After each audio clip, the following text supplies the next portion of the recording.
have played Gold Cup finals. What does this tournament, CONCACAF Nations League, and also the Gold Cup mean for you and your team? How valuable are these kinds of competitions for you guys? In terms of growth. Yeah, thanks for having us here. So for us, it means, for us national team coaches, it means that you have time with the players.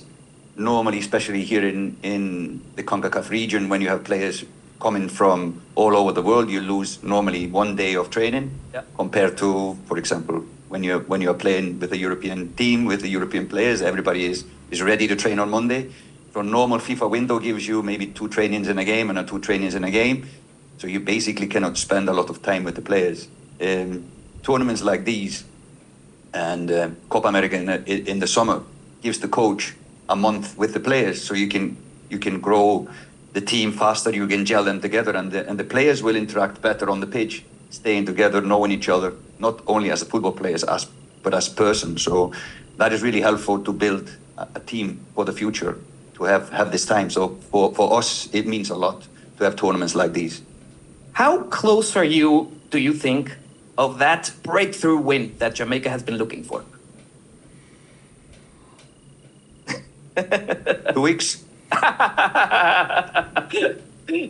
I like how you think. And it was a great comeback, by the way, against Costa Rica. So congratulations, coach. You've been doing an amazing job. Jaime Lozano, entrenador de la selección mexicana de fútbol, que viene llegando a Europa. Jaime Lozano, Mexican national coach, just coming back from Europe, visiting the Mexicans over there. Jimmy, this is the pending matter that Mexico has. That's where they've been losing their supremacy in the region, especially against the U.S. How do you recover that, and what does this tournament mean for the national team? Hi, good afternoon, everyone. Right, like you well said, historically, Mexico has been one of the main candidates for any tournament in the region. But now, with the growth of other teams, obviously the U.S., that has such great potential and that has come to own this tournament, well, we currently want and have every intention of being number 1 and raising this trophy. Our fans want that, and so do we. We consider this very important. We know that all eyes are on Copa America in the summer, and there's excitement about that. But the whole process is important for us, and our approach to this process as we approach 2026. So we'll give our all, and our full attention will be on achieving the right outcomes, winning games, and, well, all of our minds are on Panama. And it's no surprise, there's always full pressure on the Mexican national team. You have to win no matter what. You've yet to achieve that, but you still feel that pressure. And there's not a lot of time to work, but you have to achieve those expectations. How do you handle that pressure, Jaime?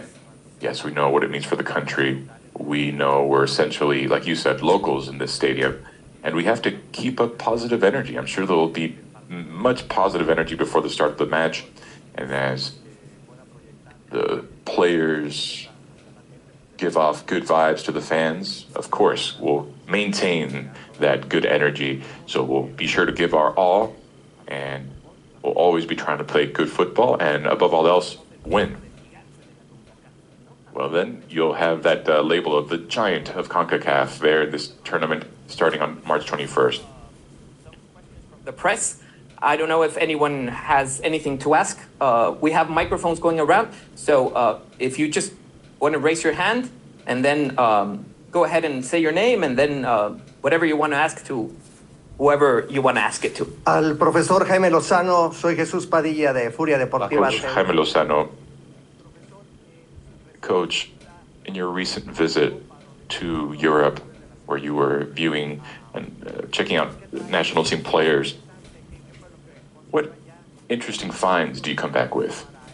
Are they being considered for the roster that will be playing in the Nations League? And also, did you know that the Mexican national team plays as a local team? And they may even be playing 4 matches in this scenario, because you have 2 from the Nations League, and then there's the chance to play in the next stage of Copa America, and then there's 1 match that's played every year in this stadium next tour. Yes, how are ya? The trip was just to see how they were doing. We're in constant contact. I message them, I call them to see how they're doing. And from November to March, the FIFA window, that's what we want to achieve, just see how they're doing. We want them to know that they're not just a member of the national team when they're in the FIFA window, but throughout the entire year. So I had to travel to each of the countries and be with the players, and the coaching staff was more focused on club visits, visiting trainings and with other coaches, and we're happy. And what you've said about AT&T, we do know that. We know that it's the second home of the national team. We like this stadium. We know that there will be great expectations for the national team, Mexican national team, and we know at the same time we're facing very strong national teams. Last match against Panama was a great match in California, and we know it won't be easy. Any match will come with its own level of complexity, and we know that we have to play very well in order to get to semifinals. And yes, of course, in 1 week we'll have to offer that roster, and it's almost certain. We have 2 or 3 players with some discomfort. They're not all physically there, and so that'll be a factor. So the list of 60 is now reduced to 23. That's right. Gracias. Good afternoon. Felipe Cardis with The Athletics. Questions for Greg. You mentioned respecting opponents and having been in this stage now, 2-time defending champions. What have you noticed from this new look Jamaica side? What are some of the strengths that have come about under this new coaching staff? I think very good defensive organization, the ability to counterattack, very good on set pieces. And, I think the most important thing is it's a resilient team. You see, they lost in Jamaica to Canada, and they had to go away to Canada and get the victory. They went down in the game, and they still were able to come back and win. So it's a very strong mentality. It's a group, you could tell the coach has been through major tournaments before, very experienced coach, very organized team. So again, for us, it's going to be a difficult match, but we're excited because difficult matches will help us grow. Thank you, Greg. Yeah. Over here, Pedro Silva, Innovation Dallas, for Coach Halgrenson. Coach, if you could talk a little bit about the game, in this case, for what's going to be United States like as a rival. And also, as far as Copa America, in your group, you also have Mexico, Venezuela, and Ecuador.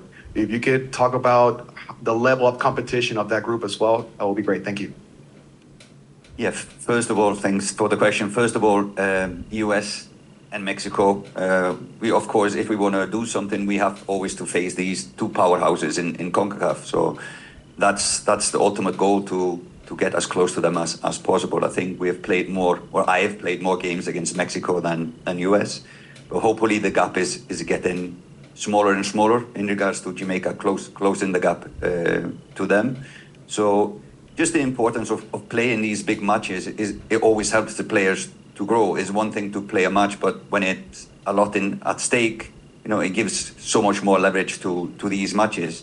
And the ultimate goal for us is to get to the World Cup in 2026. And again, these kind of tournaments, these kind of games help us. Copa America, I think our group is quite equal, probably the most equal group.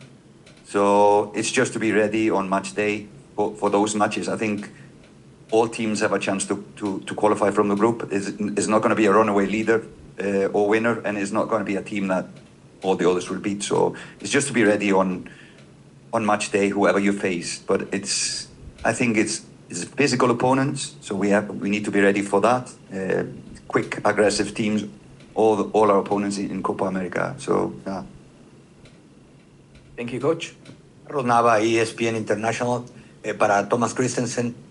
Profesor, ¿qué tan Thomas importante? Christensen, Coach, how important will it be as of March and in summer, after qualifying for Copa America, how important will it be for Panama's football development?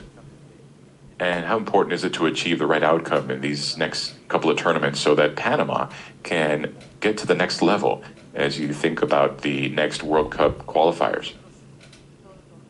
Thanks. Well, in any tournament where we qualify, it's important for us, Panama, also financially speaking. qualifying for Copa America allows us to invest a bit more in our own league. We have to learn to export players abroad, players that can become important features in their team, and then be able to join the national team. And that's the process we're in. We're all attempting to contribute as much as we can so that we can grow as a team. And you're building a high performance center that's going quite well in Panama, right? Right, we're still in the process. They're still breaking ground, but our hope is to have that ready ASAP so that we can make use of it, hopefully before the World Cup qualifiers. We have 2 in June. It won't be ready by then, but at some point in the summer, we hope to have some fields to use. So growth in all fronts. All right, go ahead with your question. Good afternoon, Coach Thomas Christensen. And I also have a question for Coach Lozano. Coach Christensen, is it any additional pressure to face off against what would be the favorite team in this important tournament? And Coach Lozano, what you're doing now, that approach that you're having with the players, is that the key to achieving a grittier national team on the pitch? Well, for me, it's yet another incentive to face off against Mexico. We still remember that final that we lost in Gold Cup. We've never beat Mexico. And so for us, this match, it is important. The good thing here is that we've learned a lot. We're going to be playing as the away team in a Mexican-filled stadium, but we were there in that final in Los Angeles with 80,000 in attendance. And so that's been a test by fire for my players. And now, with that experience and that knowledge, we'll take on what lies ahead, and it'll be a very good duel. Yes, of course, it is helpful. They're human beings, of course, and they're in Europe. Sometimes some of them are alone. So to know how they're living, what needs they have, what they're thinking, a lot of time goes by between one FIFA window and March. So it's important for them to express themselves. That's why it's important to talk to them. They want to tell you how they feel, how they're doing, what they need. It's a different experience. Just the fact of going to another country. You know, our national team, we may not have as many players in Europe as others, but that's the intention. They're trying to live out a dream that they perhaps can't see or they can't do in Mexico. And it's also a matter of building character. So a Mexican player there has to build character. You have to compete with like anyone else. Because if you're part of a national team, then you have many demands day in, day out. And our daily habits here are very different than in a league. You have to have those habits in order to achieve great things. John, over here. Thank you. I wanted to ask Greg, you mentioned the pressure at a team level of coming in with a favorite tag or defending this title. I wanted to ask about you personally, you know, with the growth of the game in this country, with those trophies seems to come more and more expectation, more pressure. What have you done to sort of compartmentalize maybe external factors and criticism that seem maybe stronger around any U.S. team than any in history because of the interest and passion that fans have now? Yeah, I mean, I think it's great. I think it's great that there's a lot of interest in soccer in America at this time.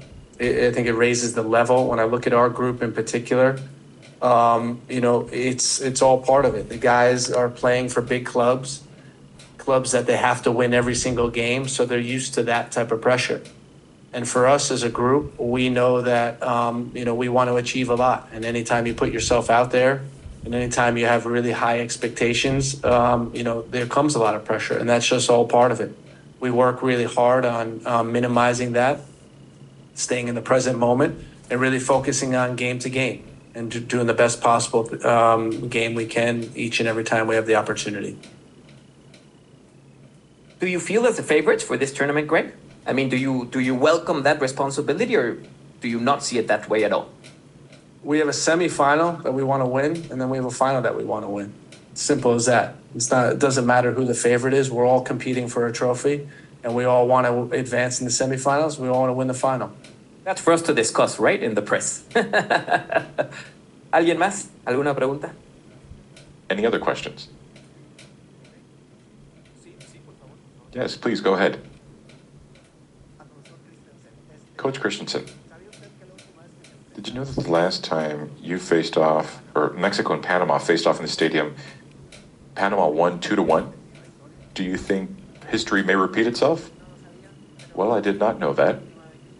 But I know that the last time we were at this stadium was in quarterfinals against Qatar, and we won 4-0. So if that's the case, then may history play out and may we play a great match. But it's always a difficult situation against Mexico. There are positive indicators. Question over here.